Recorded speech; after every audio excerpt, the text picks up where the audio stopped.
सप्रेम नमस्कार विद्यार्थियों। आज हम कक्षा 10वीं संस्कृत के अंतर्गत व्यंजन संधि के प्रकार पढ़ रहे हैं और व्यंजन संधि के प्रकार के अंतर्गत हम दूसरा प्रकार अनुस्वार के बाद में और तुगागम के बाद में तीसरा प्रकार हम पढ़ेंगे।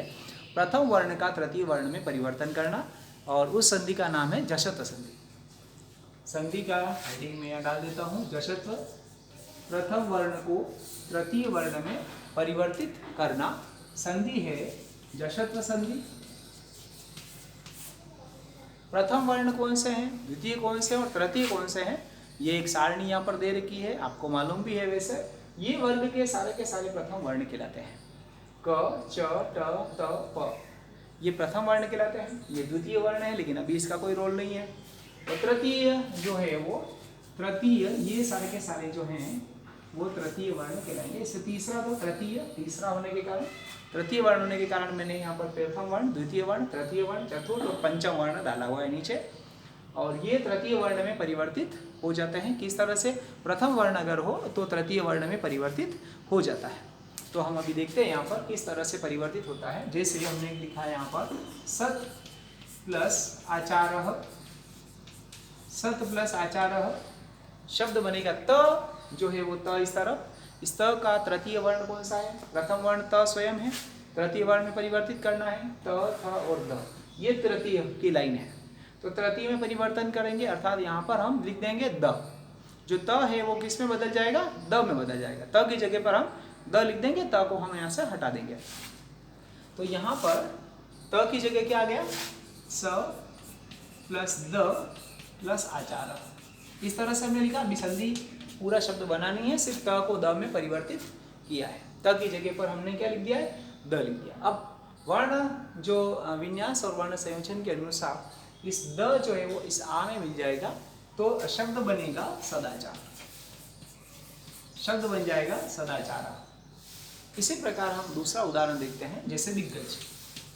दिक् प्लस गजः, यहाँ जो शब्द बनेगा क का तीसरा अक्षर कौन सा होता है? आप इस सारणी में हम देखेंगे तो क, ख और ग। ये ग है जो क का तीसरा अक्षर है। हमने पहले तो त का तीसरा अक्षर द लिया, तो यहाँ पे द यहाँ पे क्यों नहीं लिया? क्योंकि यहाँ पे क प्रथम वर्ण है, तो क का तीसरा अक्षर कौन सा होता है? क, ख और ग होता है। इसलिए इसके स्थान पर हम क्या लिख देंगे? क के स्थान पर ग लिख देंगे, तीसरा अक्षर। और हमने यहाँ पर लिख दिया ये दिग्गज, हम लिख देंगे दिग्गज। अब मैं आप देखेंगे यहाँ पर कि ये मैंने जो क के स्थान पर घ आधा लिखा है। आधा क्यों लिखा? इसलिए लिखा क्योंकि यहाँ पर तो पहले वाला जो स्वर था वो उसमें मिल गया। अब यहाँ स्वर है ही नहीं, अब जब है ही नहीं तो मिलेगा कहाँ से? इसलिए यहाँ पर दिग्गज इस तरह का शब्द आया। अंत में विसर्ग, इसलिए अंत में विसर्ग हम लगा देंगे। ये उदाहरण है। इसके अन्य उदाहरण भी मैं आपके सामने लिखूंगा।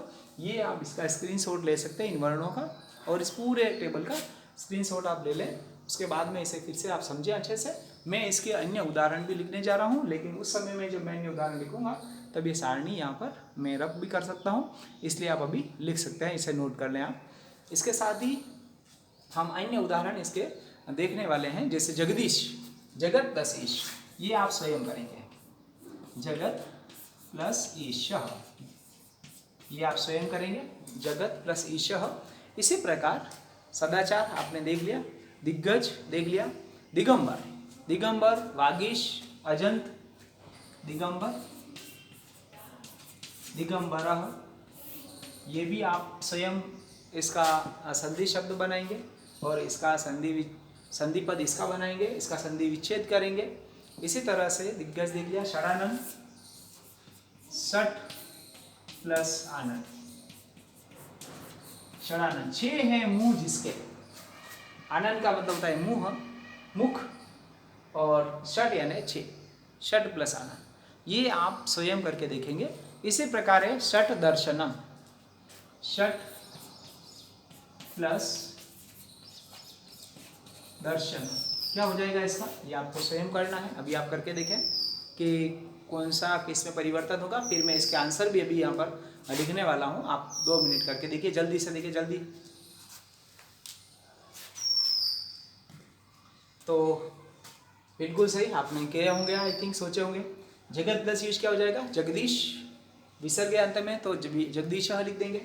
दिक प्लस अंबर, दिक क तीसरा अक्षर हो रहा है, तो तीसरा अक्षर अगर पहले से देर का है तो वापस हमारे को प्रथम अक्षर पे आना पड़ेगा, प्रथम वर्ण पे आना पड़ेगा। ग देर का तो ग का प्रथम वर्ण, ग का प्रथम वर्ण क हो जाता है, तो हम यहाँ पर ग की जगह पर क लिख देंगे। दिक प्लस अंबरः, अंबर यानी आसमान और दिक यानी दिशाएं, दिशाएं सॉरी यहाँ पर अंबर का मतलब होता है वस्त्र, दिशाएं है वस्त्र जिसका वह।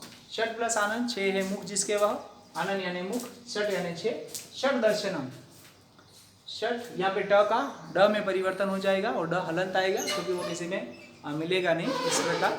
और ये जो संधि के कुछ अन्य अभ्यास कार्य मैं यहाँ पर लिख रहा हूँ बोर्ड के ऊपर, वो आप जल्दी से लिखेंगे। और इसी के साथ में ये वाले जो इस तरफ जो सदाचार और ये लिखे हैं ये मैं यहाँ से हटा रहा हूँ।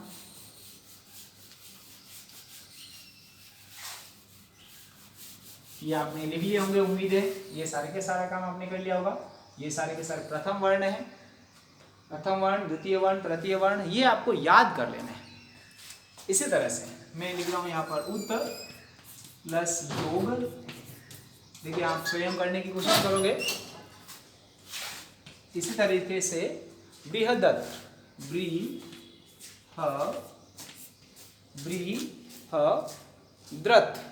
बृहद्रत, बृहद्रत, इसमें तृतीय वर्ण को ही परिवर्तित करना है, आप थोड़ा सा ध्यान रखें, दूसरे किसी वर्ण को परिवर्तित नहीं करेंगे। इसी तरह से है चिदानंद, चिदानंद, ये आप स्वयं करने की कोशिश करेंगे। अभी ये एक अभ्यास कार्य है, संस्कृत कॉपी में आपको करना है। इसी प्रकार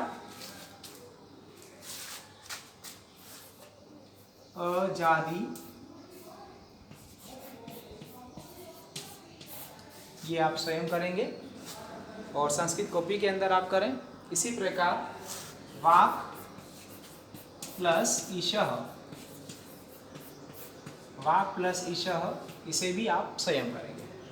ये आपके लिए अभ्यास कार्य रहेगा और ये आपको संस्कृत कॉपी में करना है। इसे हम जशत्व संधि कहते हैं। इसकी एक शर्त है, आप सुन लें, नियम में अंत में लिखने वाला हूँ अभी। और वो नियम यह है कि प्लस के पहले तो हमने सुन ली शर्त के पहला वर्ण हो, लेकिन बाद में क्या हो, तो बाद में कोई स्वर हो। वैसे ये बाद वाला जो नियम है अन्य जो सिलेबस में संधि है उससे कहीं टकराएगा नहीं, लेकिन जानना हमारे लिए ज़रूरी है। तो उसके लिए है बाद में प्लस के पहले तो प्रथम वर्ण हो और प्लस के बाद वाली जो शर्त है वो कौन सी शर्त है, मैं भी इसे रब कर रहा हूँ, आप जल्दी से इसे लिख लें आप या स्क्रीनशॉट ले लें आप।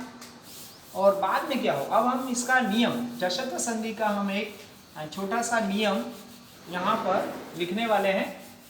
जशत्व संधि का नियम बहुत ही आसान नियम है। प्लस के पहले प्रथम वर्ण हो, प्लस के पहले प्रथम वर्ण, बाद में कोई भी स्वर, ये देखिए आप, कोई स्वर हो।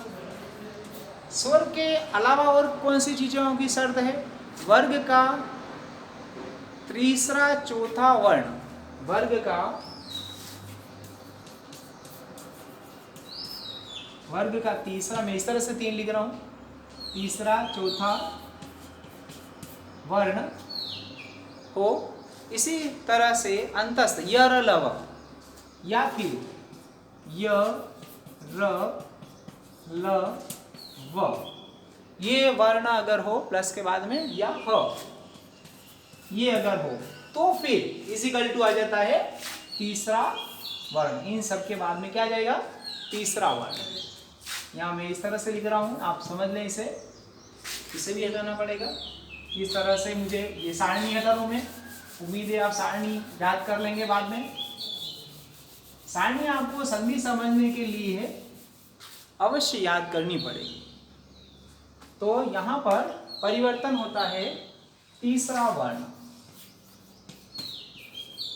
तीसरा वर्ण। तीसरा वर्ण कौन सा है, तो क की लाइन में आ जाता है ग, क की लाइन वाला ग, च की लाइन वाला च छ और ज, ट ठ और ड, त थ और द और प फ और ब।